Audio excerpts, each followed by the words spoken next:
The sister-in-law arrives at 11, and the house rearranges itself around her. That's the only way Aiko knows to put it.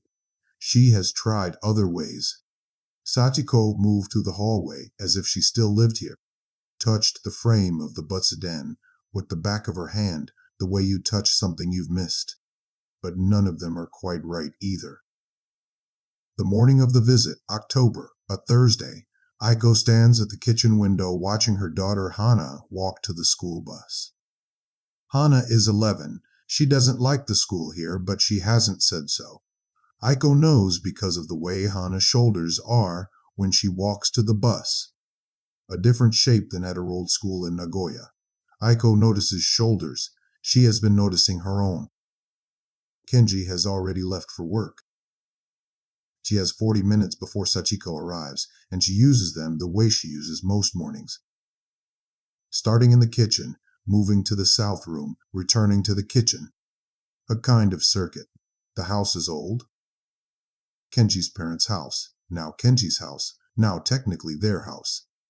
And it has the quality of old houses in this part of Nagano, which is that the rooms hold cold in their corners, even after the heating has been on for hours. Aiko is nearly always aware of the cold floor through her socks. She is aware of it now.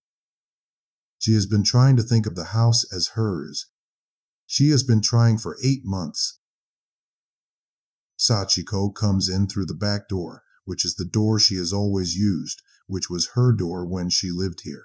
She leaves her shoes unlaced at the step in the way that means she isn't staying long, but will stay longer than she said. She does this every time. You moved the cutting board, she says. I moved it in the spring, Aiko says. Sachiko opens the refrigerator, not looking for anything specific.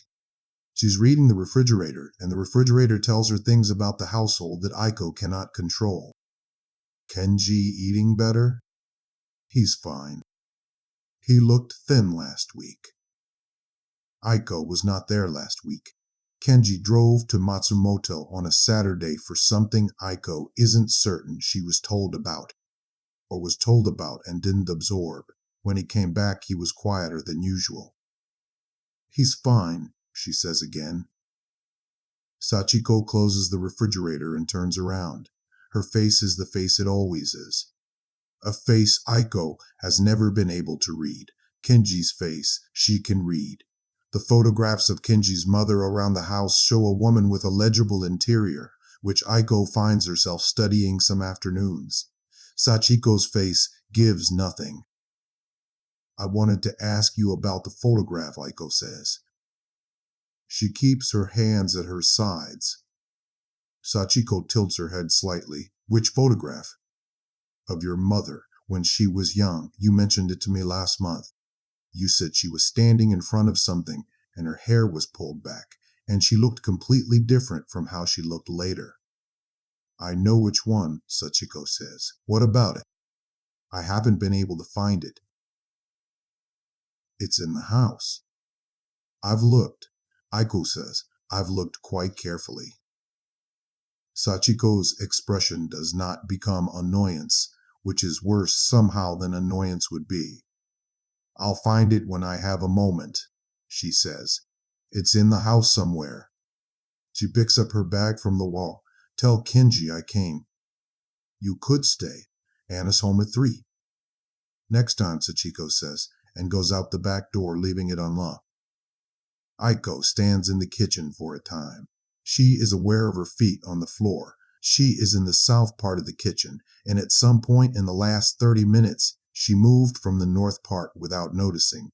Her body moves to accommodate Sachiko without Aiko deciding to move it. She knows how this sounds.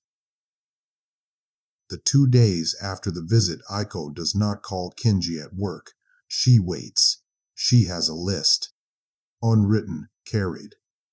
Of things she has noticed and has not yet mentioned to anyone. The list is long enough that she thinks about it when she's trying to sleep, running through each item in the dark, checking whether each still seems significant. Sachiko knew about the locked room. Not knew about it. Kenji knows about it. has always known, told Aiko about it the first week they were in the house. The small room off the kitchen, kept locked until some point in Kenji's adolescence, after which it became storage. What Sachiko said on the phone, last month, was not there as a room off the kitchen, but something specific about what was in it. Said the way you describe something as someone who has already seen it. The cutting board was in the wrong position when Aiko arrived. She knows this because she went looking for photographs of the kitchen from before. She found one of Kenji's mother at the counter, clearly showing the cutting board in the north position. Now it is in the south position, where Sachiko would have put it, if she were rearranging the kitchen, if she had reason to. A bowl from the top shelf was on the second shelf. The photograph is not in the house. Sachiko was the one who found the body. Sachiko found her, called the hospital, was in the house for some time before Kenji arrived. This is not disputed. When Aiko arrived, those three things had already changed. She does not believe Sachiko moved the cutting board as part of a negotiation with anything. What she believes, what she has come to believe over months, is that Sachiko knows something about the death that she has not shared, and that the photograph is part of that something, and that Sachiko's easy familiarity with every room, every shelf position, Kenji's weight, the state of his refrigerator, is not the familiarity of a grieving sister, but something else. Something Aiko doesn't have a word for yet. On the second day after the visit, Sachiko calls. Aiko is in the hallway when the phone rings. She moves to the kitchen without deciding to. She stands in the north position. "Did you look?" she says. "For what?" "The photograph." Aiko. Sachiko's voice is not unkind. It never is. Not unkind is not the same as kind. I told you I'd find it. You've had 2 weeks. I've been busy. Is Kenji there? He's at work. Right. Can I ask you something? Yes. Do you like it there? Sachiko says. In the house? Aiko's shoulders do the thing they do. She is aware of her feet. Yes, she says. Because it's... Sachiko stops, starts again differently. It was our mother's house. You understand what I mean? I understand what you mean. I don't think you do, Sachiko says. Not unkind. I mean, there are things about the house that... You'd have to have grown up there. You'd have to have known her. Here it is, and Aiko feels something move in her chest.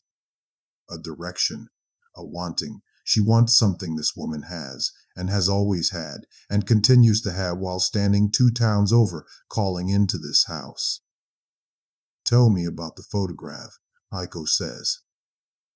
Sachiko, where is the photograph? It's in the house, Sachiko says, and something in her voice has closed. I'll find it. I said I would. Was your mother healthy? Aiko says. Before she died? What? There are traditions in this part of Nagano, around deaths, mountain communities. Aiko's voice is even. I want to understand the house, what I've inherited. What you've inherited, Sachiko says. What we've inherited, Aiko says quickly. But it's wrong. She knows it's wrong the moment she says it. She can feel it in the way Sachiko breathes without speaking, in a pause that is too long, and when Sachiko speaks again, something has been decided. I think, she says carefully, that you should talk to Kenji. About what? About what you just said to me. I asked a simple question. Aiko. And something has come into the voice, something that might be pity and might be its opposite. My mother had a stroke. She was 73. I found her because I was closest. There's nothing. She stops. There is nothing there.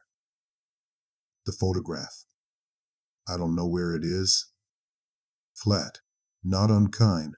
The conversation is over in the flatness. Please talk to Kenji. Aiko is standing in the north part of the kitchen. She has moved there without deciding to, at some point in the last several minutes. She is aware of her feet. I think you took it. The silence after this is different from the other silences. I think you took it when you were in the house, Aiko says, before Kenji arrived. I think you moved things. I think you know what happened to your mother, and you know what the house is, and you haven't told him, and I live here, and I have a daughter who lives here, and I have the right. Stop, Sachiko says. To know what is in this house, what actually came with it. Stop, Sachiko says again, and now her voice is ragged in a way Aiko has never heard, the controlled face cracking open through the phone, and Aiko thinks, there, finally, something readable.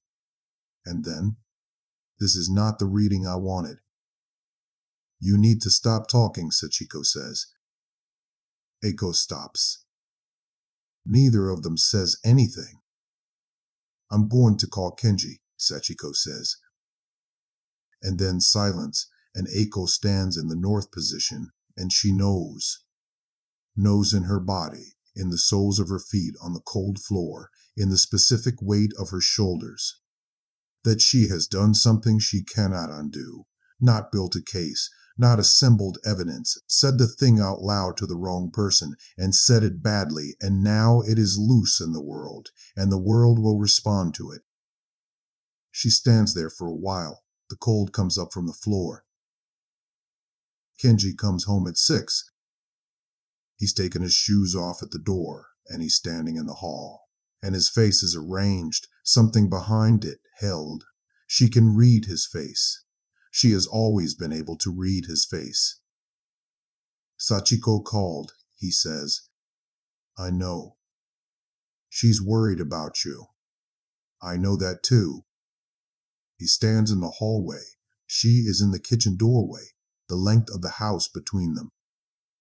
My mother fell, he says. She had a stroke and she fell and Sachiko found her and she was already gone. There's no... He stops. There is nothing there, Aiko. I know, Aiko says. She does know. She has known since partway through the phone call. Earlier, maybe. She knew earlier and kept building anyway and cannot account for this. The photograph, she says. His face shifts. What photograph? Your mother, when she was young.